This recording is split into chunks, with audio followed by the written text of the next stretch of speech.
अस्सलामुअलैकुम। सकलैन साबरी की मुखातिब रिपोर्ट।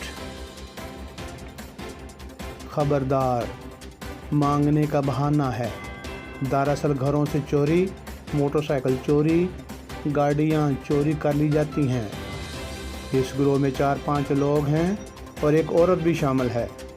इनके पास एक रिक्शा है, रिक्शे पर आगे पीछे सफ़र करते हैं।